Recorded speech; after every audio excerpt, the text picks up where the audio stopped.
la palabra de Dios al día y al mundo, y vive la experiencia de Dios en tu vida. Salir a gritar y anunciar. La palabra de Dios al día y al mundo, y vive la experiencia de Dios en tu vida. Presenta el Evangelio de hoy, miércoles 16 de agosto del 2023. Evangelio según San Mateo, capítulo 18, versículo del 15 al 20.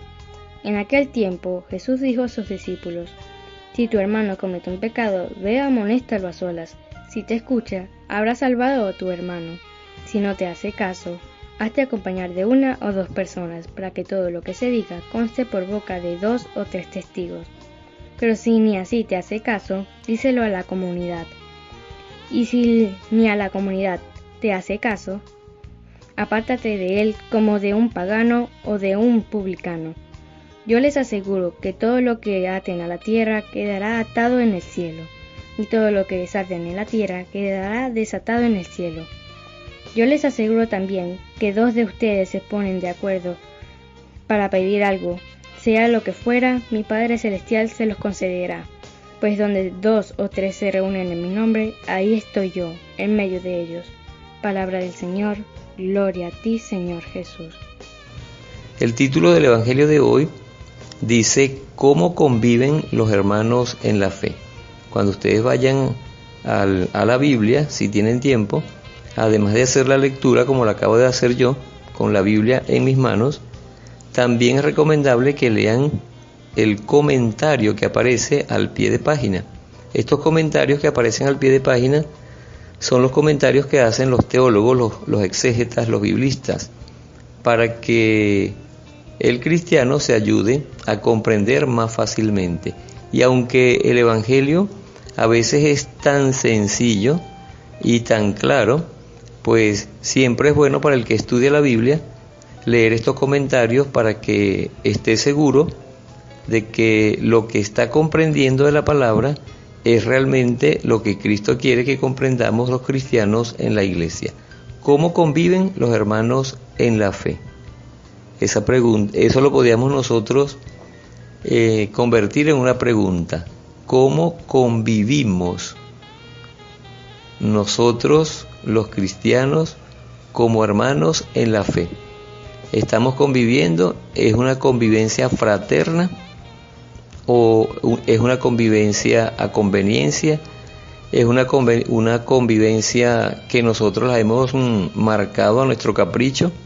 ¿No sigue las pautas de Cristo? Fíjense que Cristo plantea en el Evangelio de hoy 3 aspectos fundamentales para esta convivencia fraterna, para esta convivencia entre cristianos, porque el Evangelio siempre va dirigido, el Evangelio es para todos, por su carácter universal, pero sobre todo va dirigido a los cristianos, porque es que los que estamos convertidos somos los que le ponemos cuidado, aunque a veces no mucho, pero somos los que le ponemos cuidado al Evangelio, porque de alguna manera el Espíritu Santo siempre está, a pesar de que no queramos, el Espíritu Santo siempre está detrás de nosotros, buscándonos, como muchachos chiquitos a veces por falta de conversión, buscándonos para que nosotros escuchemos el Evangelio diariamente, para que reflexionemos el Evangelio diariamente y para que podamos poner en práctica el Evangelio diariamente, porque si no, no resulta el mensaje de Cristo en nuestra vida. Si no lo hacemos así, pues estaríamos viviendo como dice el mundo, estaríamos siguiéndole la corriente al mundo, y nosotros como cristianos, como hijos de Dios, no tenemos, ojo con esto, no tenemos que llevarle la corriente al mundo, sino que tenemos que vivir según la doctrina cristiana. La doctrina cristiana no es una corriente, es una doctrina. Mejor dicho, es la única doctrina. Por eso es tan necesario escudriñar las Escrituras, por eso es tan necesario estudiar la Biblia, por eso es tan necesario conocer cada vez mejor la Biblia, aprender a interpretarla. Y ese comentario al pie de página que les decía ahorita, pues nos va a ayudar en muchos casos a interpretar la Biblia como debe ser. Entonces, 3 aspectos. 1, del versículo 15 al versículo 17. Si tu hermano ha pecado, ve a hablar con él a solas. o con 2 testigos, o con la comunidad. Trata de ayudar a tu hermano a recapacitar cuando veas que ha caído en pecado. Corrección fraterna. Es muy importante esto para que, no solamente para que las relaciones de convivencia fraterna sean buenas, sino es necesario para que el hermano tenga ayuda y no permanezca en el error, porque del error al pecado hay un simple paso.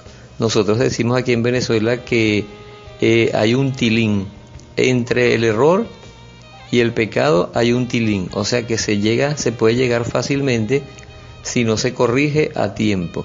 Y fíjense que el Señor insiste en la corrección, primero a solas. Qué bueno sería que cuando vamos a corregir se diera de una vez cuando lo hacemos a solas con la persona. Pero como el Señor sabe que somos muy renuentes los pecadores y los débiles y cometemos errores, y que cuando cometemos errores es cuando más nos cuesta aceptar la corrección por la falta de fe y por la falta de conversión que muchas veces hay en nuestra vida. Entonces, como el Señor sabe eso, entonces, bueno, si no te pone cuidado, cuando hablas con Él a solas, búscate 1 o 2 testigos, pero hazlo. Con 1 o 2 testigos, hazlo, porque no se puede dejar, al que ha caído en el error, no se le puede dejar que se revuelque en ese error. Y si no te pone cuidado, si no les pone cuidado a los 3, entonces llévalo a la asamblea, llévalo en público. Este caso es más fuerte, pero sin embargo es para que entendamos lo necesario que es solucionar la situación de error en la que caen los cristianos, o caemos, mejor dicho, los cristianos. Si se niega a escucharlos, entonces, si tampoco escucha a la iglesia, al final del versículo 17, considéralo como un pagano o un publicano. O sea, desiste porque se nota que la persona pues quiere ser un pecador empedernido. Eso hay que pedirle al Espíritu Santo que nos ayude en ese aspecto, para que no nos quedemos de brazos cruzados. Y mucha gente, en vez de ayudar a corregir, en vez de corregir, mucha gente lo que hace es señalar. Mira aquel hermano, mira este hermano, mira a esta hermana, todo lo que está haciendo, todo el pecado en el que está, todo el error en el que está. No, eso no se hace. Se hace lo que dice Jesús. ¿Qué dice Jesús? Corrígelo.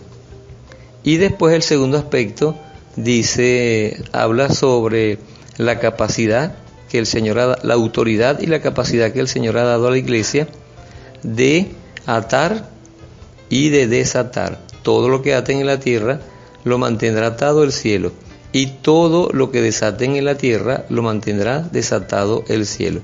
Si tú vas recibiendo la liberación de tus pecados, si en tu vida se va desatando el pecado, entonces tú como cristiano te tienes que convertir para los demás también en un desatador, en un solucionador de los problemas del hermano, porque de nada sirve que ante el pecado del otro o ante el pecado nuestro, pues nos quedemos con esas ataduras. La iglesia, el Señor a través de la iglesia, a través de la comunidad cristiana, ofrece esa oportunidad de desatar, que el día del juicio no nos vaya a costar esto, porque en vez de desatar, estamos más bien atando a las personas por nuestra irreflexiva conducta, porque somos rigurosos. Aquí hay un sacerdote en Venezuela que nosotros le decimos Padre Capocho, aquí en San Carlos. Él estuvo mucho tiempo, ahora está en San Cristóbal, estado Táchira, Venezuela. Y él, una vez veníamos de misión del campo, de las montañas, y él me dijo esta frase, o nos dijo esta frase porque veníamos varios en el carro: es mejor pecar de misericordiosos que de rigurosos. Y eso se me quedó grabado constante en la mente. Y es una frase que utilizamos y debemos utilizar todos los días. Es mejor pecar de misericordiosos que de rigurosos. Es mejor ser desatadores, solucionadores, resolvedores, que personas conflictivas y personas justicieras, o jueces y justicieros.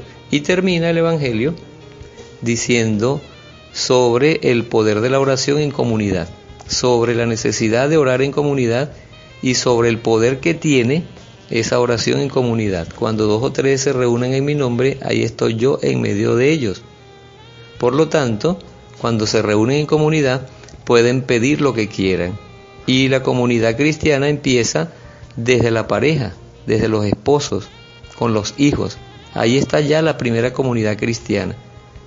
Y entonces tenemos nosotros que saber apreciar todo esto y tenemos que saber ponerlo en práctica y debemos aprovechar la oportunidad para sacarle todo el provecho que tiene, porque si no, estaríamos perdiendo la oportunidad de saborear lo que significa cumplir el Evangelio o vivir el Evangelio en nuestra vida.